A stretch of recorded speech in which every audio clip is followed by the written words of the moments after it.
The Grinch. Let's booze. Ice in your shaker to chill it out. Half an ounce of white rum. 1, 2. Half an ounce of coconut rum. 1, 2. And 1 ounce of melon liqueur. 1, 2, 3, 4. Pop the top on and shake. Strain into a glass with ice. And top with Sprite.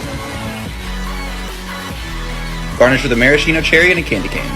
Keep it boozy, y'all. This Catch LA Hit Me cake was probably the hardest thing I've ever made, so here's how I did it. First, you gotta make some brownies. I use my favorite Betty Crocker mix. It's super easy. Add up all your ingredients and mix it up, baby. Throw it in the oven, and once it's done, cut it into 2 3x3 squares. Next, get some ice cream. I use vanilla to give it the signature Catch taste, and cut it again into 2 3x3 squares. And freeze it so it's easy to work with. Next, melt some chocolate chips, and I like to add coconut oil to make it smooth. Right, hit me on your plate with chocolate if you want the full Catch LA experience. Next, stick an ice cream cube in the chocolate and really get into it. To assemble the cake, start with the brownie, ice cream, brownie again, the chocolate covered one, and some chocolate syrup. This only took me like 4 tries and 2 mental breakdowns, but at the end of the day, it tasted amazing. I call this holiday harvest rice because my family requests it every single year around the holidays. To make, we're cooking quinoa, wild rice, and regular rice in some veggie broth. And while that's simmering, we're gonna start to build some flavor with carrots, celery, and onion. Just give this all a good saute until it's nice and tender, and then add your shallot and garlic for even more flavor. Then I like to add in my 3 favorite herbs, the Holy Trinity, sage, rosemary, and thyme, and saute again. Add in a little bit of tamari and some mushrooms. I used shiitake and white button mushrooms. And then once everything is nice and evenly incorporated, just add the cooked rice mixture into the pot along with some freshly chopped apples and gently toss everything just to kind of warm the apples up. The finishing touch is a little sprinkle of pomegranate seeds for crunch and a little bit of tart flavor. And they kind of look like Over Thanksgiving, I visited my boyfriend's family's house, and his dad is one of the most amazing cooks I've ever met, and he made this dish, and I really just wanted to recreate it, but add my own little spin. So I added tomatoes, onions, zucchini, yellow squash, all to a sheet pan, and then I added half of a lemon along with some olive oil, and after that, I seasoned it with salt, pepper, and cumin. And then put feta on it. I didn't know I liked feta this much, but oh my god, it really makes the dish. And then you put that in the oven at 400 for like 20 minutes. I top with some basil, some more lemon. This is phenomenal. Oh my. You're watching Chef Club. Follow our account for more ideas.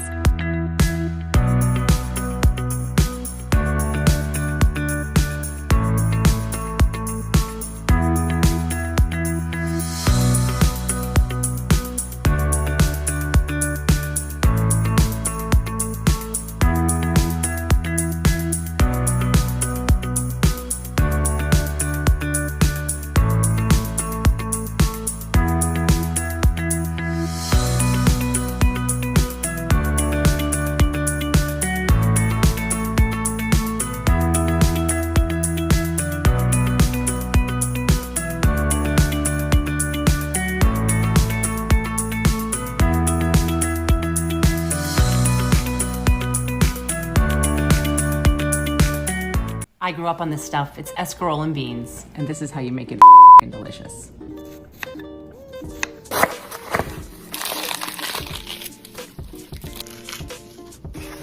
It'll feel like it won't all fit, but it will.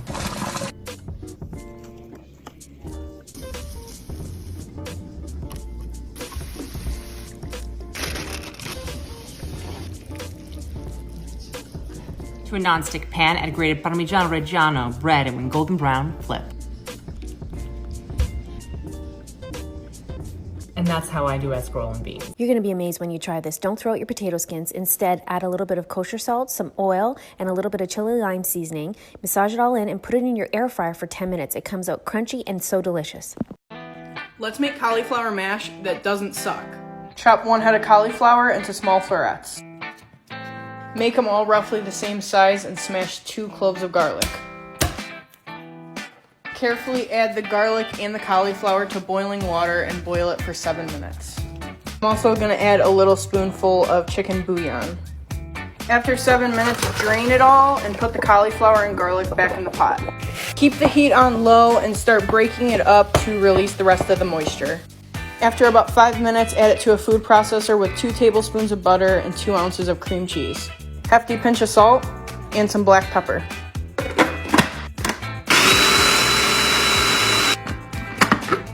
Blend it till it's nice and smooth. Only 3 ingredients, let's make it. Add egg whites, salt, and sugar. Mix until stiff peaks. Add color. Use your piping skills. Add some details. Yes, bake for 3 hours, but it's so worth it. My coffee cake whipped coffee recipe.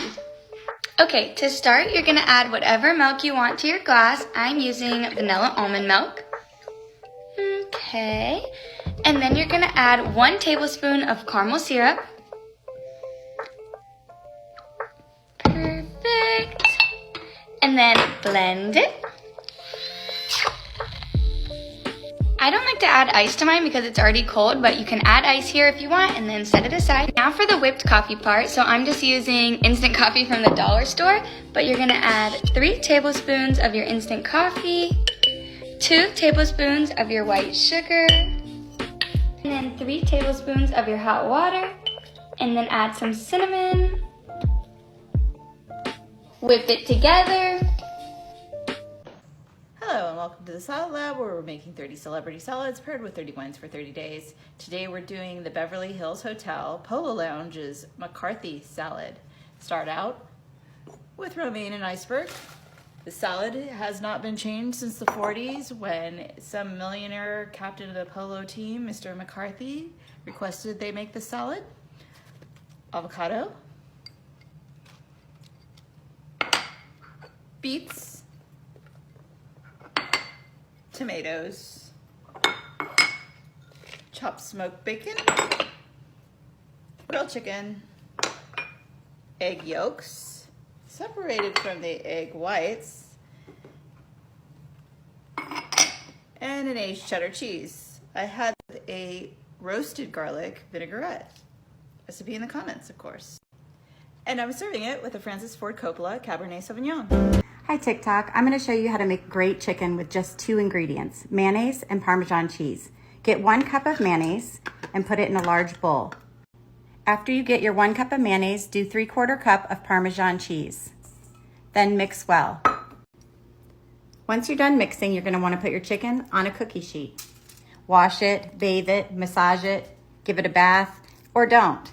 However you like your chicken, just put it on your pan. Then pat your chicken dry. Then take your mixture of your Parmesan cheese and mayonnaise. You're going to place it on top of your chicken and pat it down. Coat it really well. This is an optional ingredient, so I didn't include it, but you can, or you can leave off breadcrumbs on the top. Then preheat your oven at 425 for 25 minutes and you're done. This is the finished product. Check it out. Olive Garden begged me for this recipe, and I told them to kick rocks. But I would do anything for TikTok. So let's go. This is the pasta fagioli Olive Garden wishes they had. Start with diced carrots, onion, celery, garlic. Brown off some beef and set aside. Then add all those veggies to a pot and cook them down until they're soft. Garlic goes last so it doesn't burn. Then goes 3 cans tomato sauce, 1 can diced tomatoes, and a full carton of chicken broth. All your spices hit the pot along with the beef. Let that simmer for about half an hour. Ditalini pasta goes in. Let it boil for about 10 minutes, and then we can add all those beans. We're using dark kidney and Great Northern. Pour a bowl, top with Parmesan, and never step foot in an Olive Garden again. This is one of my favorite dinners to make when it starts to get cold out. It's kind of like a pizza casserole. It's so good, really easy. Let me show you guys how I do it. I'm using onions, bell peppers, and mushrooms. You could use whatever veggies you like. Broccoli, zucchini, spinach, it all works. When you're done dicing up your veggies, I'm going to sear a pack of Italian sausages. You're not trying to cook these completely, you just want to get a good crust on each side. When both sides form a nice crust, you're going to transfer them to a little casserole dish and then throw in your veggies. I always start with the mushrooms. I like to get those nice and caramelized first, then I add in the onions and bell peppers. When all of those get nice and caramelized, I add a little bit of garlic at the end and some balsamic vinegar. Then you're going to top all of that over your sausages along with about half a jar of a marinara sauce. This one is no sugar added, and some mozzarella cheese. This goes in the oven at 350 for 30 minutes, and then I like to broil it for a couple. It's so good. If you guys try it, be sure to tag me and hit that follow button for more easy recipes. Winner chicken one pot dinner day. I sent my husband to the store to get me chicken thighs, but he brought me home skinless, boneless chicken thighs. And I was like, what am I gonna do with these? So I decided to meal prep. I took string beans, cherry tomatoes, red onions. I put them on a baking sheet. I used that Mediterranean olive oil, lemon, pepper seasoning, a lot of it, black pepper, some salt. Threw it in the oven at 425 for about, 400 for about 25 minutes. There's those thighs. I seasoned them with lemon pepper and poultry seasoning and black pepper. I browned them on each side for about 5 minutes. Then I finished them off in the oven at 350 for about 10-15 minutes. I made this sauce, see that transition? Minced garlic. Then you can use Greek yogurt if you want, but I don't want. I like mayonnaise and sour cream instead. And then I mixed it up and I put about half a lemon in there. And then I got this cool little squeezy dill bottle and I squeezed some dill in there. Salt and pepper. And now I gotta go say sorry. This is my favorite meal prep ever. Need a quick Christmas shot? Let's make Santa's chonies. I'm gonna do a little bit of cranberry simple syrup that I made a couple of weeks ago into my shot glass. If you don't have the cranberry simple syrup, you can use regular grenadine. That's fine. Then I'm gonna tilt my glass to the side and I'm gonna use rum chata peppermint bark and I'm gonna slowly layer it on the side here. And then as I pour, I'm gonna turn it up. All right. 1 second, let me get the cream.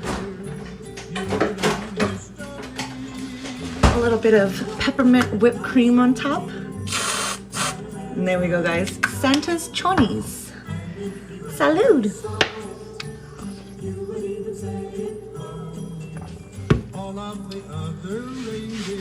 I have seen so many green things for the Grinch, but they all ignore the fact that he has garlic in his soul. So let's change that with some avocado rice. It's 1/4 of an avocado, handful of cilantro, obviously the garlic, and then a tablespoon of apple cider vinegar, salt, pepper, and as much water as you need to blend it up and get this texture. This will be good for about 2 servings of rice. You just put it on top and mix it all together, and I like to make it spicy with some chili oil or sambal oelek or even hot sauce. And that's Snackmas Day.